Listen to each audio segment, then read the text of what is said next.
Hi there, and welcome to StoryTown Radio, where we tell the stories of the folks in our corner of Appalachia. Broadcast from Jonesborough, Tennessee, the storytelling capital of the world, StoryTown is a bi-monthly production of the McKinney Center's Story Initiative.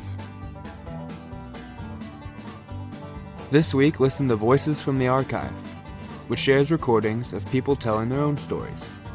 It's like a news report of all those things you hear through the grapevine, around the water cooler, and, most importantly, straight from the horse's mouth.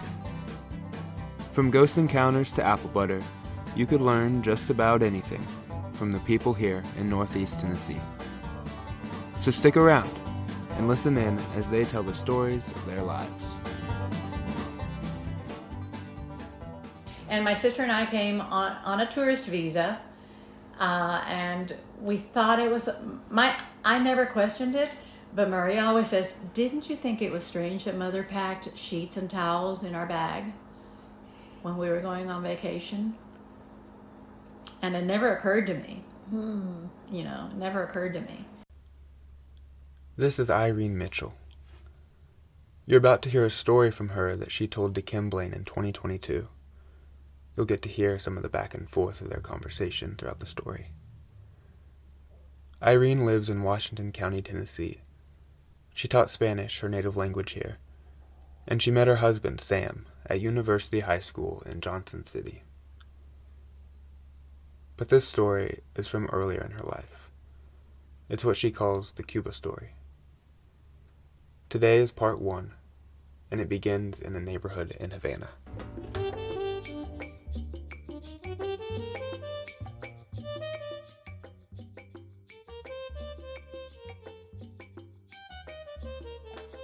You're going to find that 1/10 of the people in Cuba lived in Havana. Because it was, a very large city, over 1 million.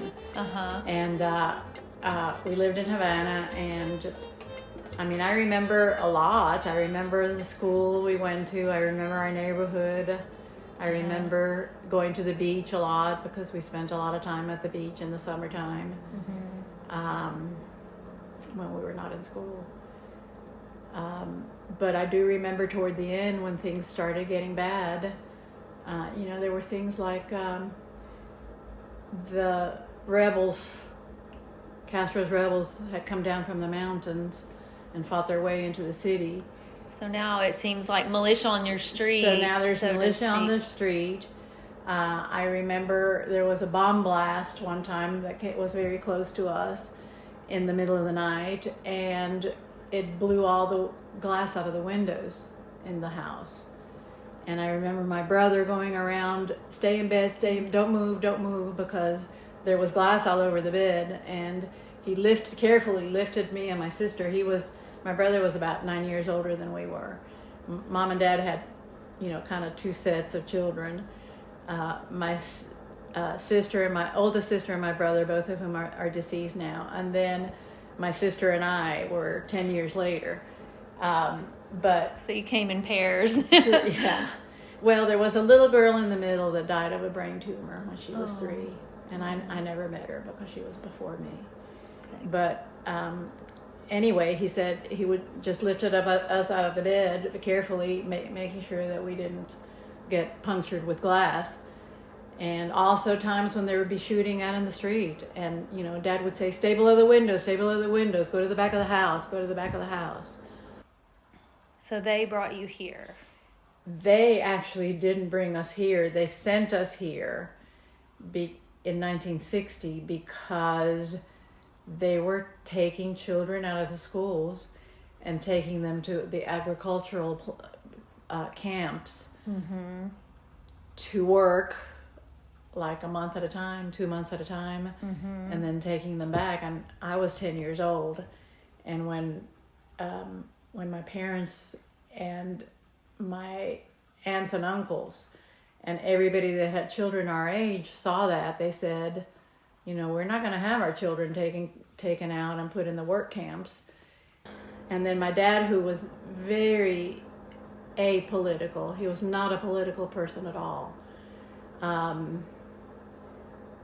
was not involved in any, either being for the president that had left, or the new regime, but they were looking for him because he had friendships and attachments to some of the president's family, like a brother, and my dad was a surgeon, and he had done surgery on the president's brother, and so they thought that he was political, but there was nothing political about it at all. He was just He was one of his patients. Yeah, he was one of his patients.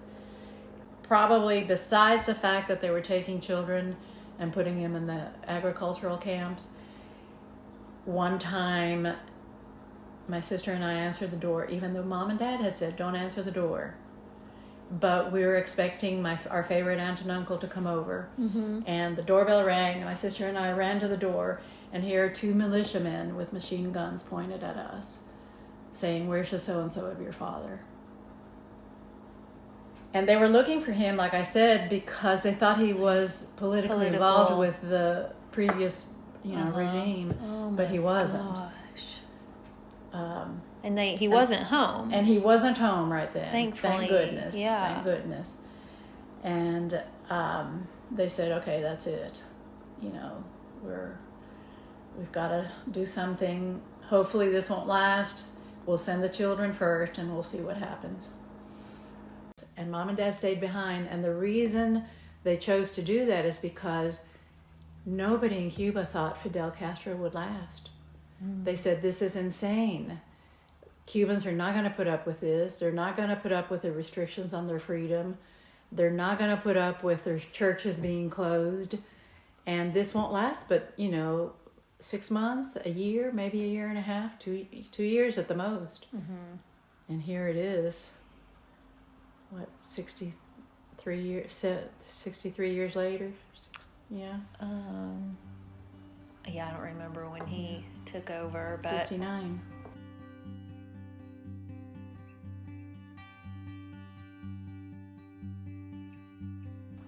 So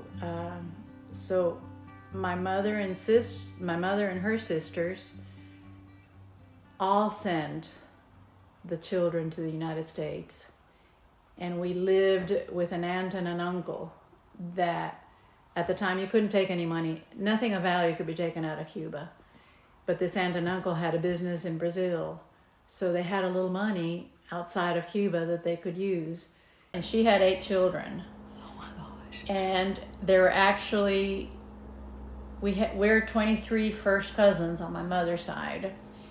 And 18 of those first cousins were living in that house. Oh my gosh. How many people were with that aunt and uncle, with one adult couple, 18 children. We really enjoyed being Sounds with like them. fun, yeah. Although we missed Mom and Dad, but it was a ton of fun to be. There were 5 cousins that are within 2 years of age. Our mothers, 3 mothers, of my mother and 2 of her sisters, were pregnant all the time, I think. and they were pregnant, for 2 years, and within 2 years of age, we have 5 first cousins that are all female. We all slept in one room. There were beds stacked. There was no way, you had to get into the bed from the foot of the bed because there was no space in between them. There were 5 little beds stacked all the way across the room. And fortunately, that room did have a bathroom with us, but we still had to take turns every morning going to school. We'd go first, second, third. And we had a blast. We thought we were on vacation. And my sister and I came on a tourist visa.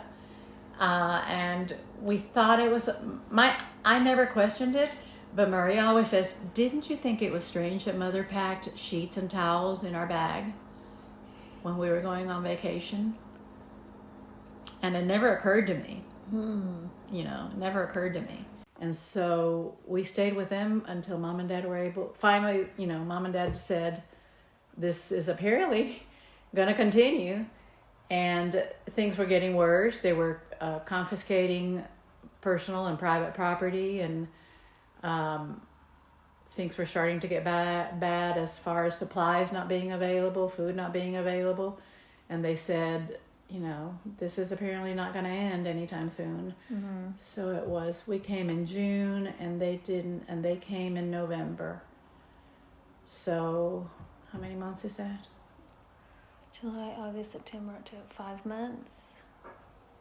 And I turned 11 in October, and I was devastated that Mom and Dad Your parents weren't with here. you. Yeah. By the time Irene's parents wanted to go to the U.S., the Cuban government wasn't letting people leave. But at the time, Irene's older sister was married and pregnant, and she was having complications. So the doctors in Miami sent messages to Cuba, saying they needed Irene's dad to come. So he was able to come on a hardship visa, and Irene's sister was able to have her baby. Cuba was also being stingy with what could leave the country. Each adult could bring one suitcase, $5, and nothing of value. And they searched. They searched your luggage. Everything. They patted you down to make sure you didn't have things, money stuck here and there in places. And Mother was able to bring some jewelry out of Cuba. Oh. Yeah, and some gold coins, which really was the lifesaver for us. They were old Spanish gold coins, and they sold them, and they had this in mind: if we have to get money, we can sell these gold coins. And they were back from the Spanish colonial time. Before that, yeah. Uh-huh. And this is how she was able to bring that stuff, because, like I said, they searched her luggage, they patted you down.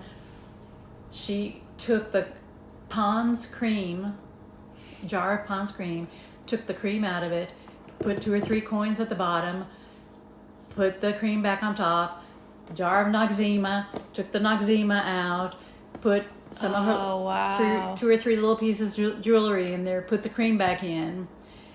And she got by bringing that stuff like that, smuggling that stuff in. Wow. Now, within 6 months, they knew that trick, and they would do that. They would, of course, back in the day, you didn't have, the scanners, and all that.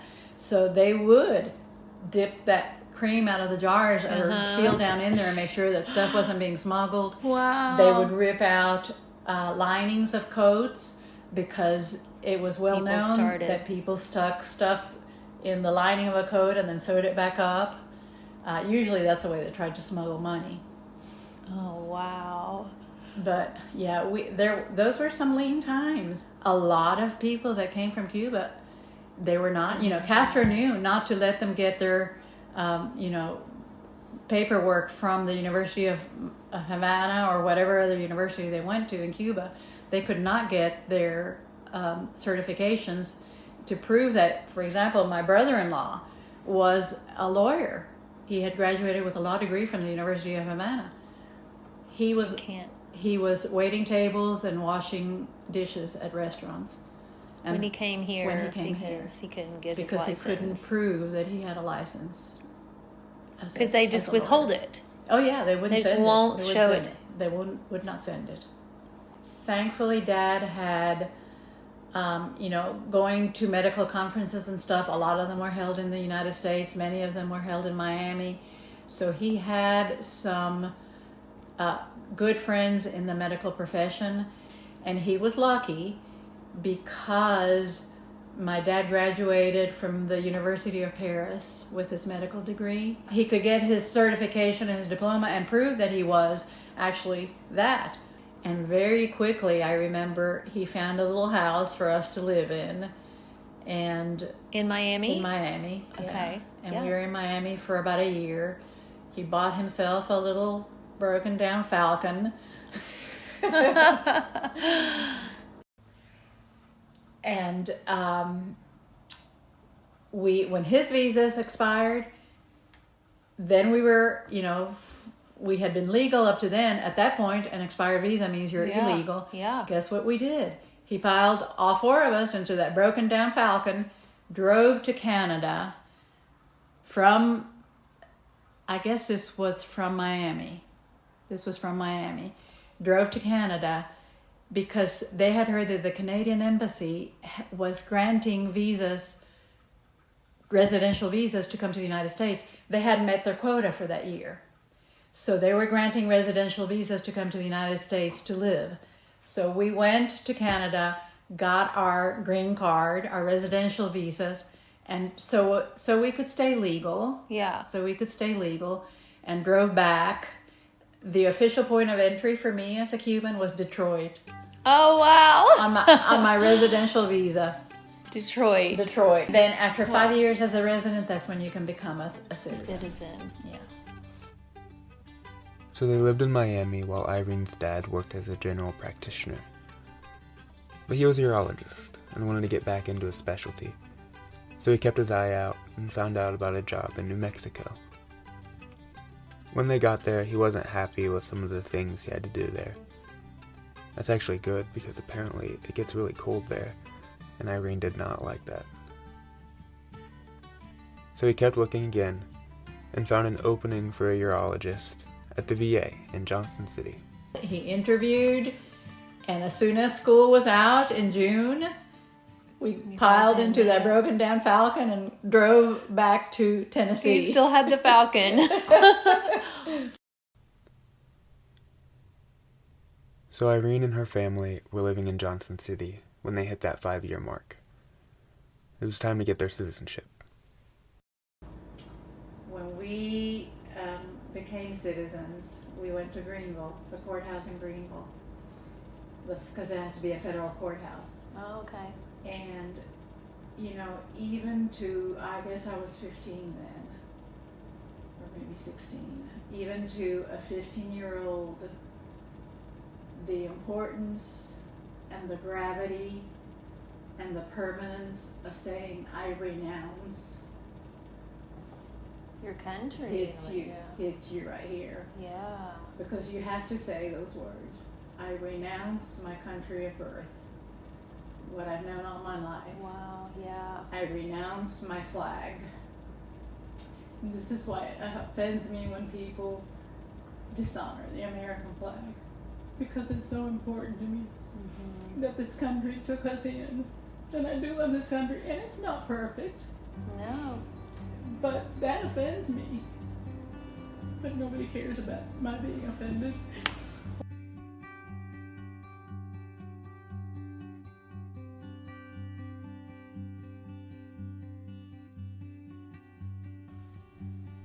This was part 1. In part 2, Irene will tell about what they lost when they left Cuba, and what they were able to bring with them.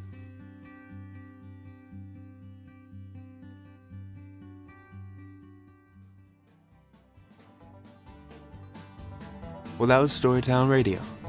Thank you for joining us for this production from the McKinney Center's Story Initiative. The McKinney Center offers a place for people to practice the arts, traditional and new, from sculpture to painting, and music to storytelling.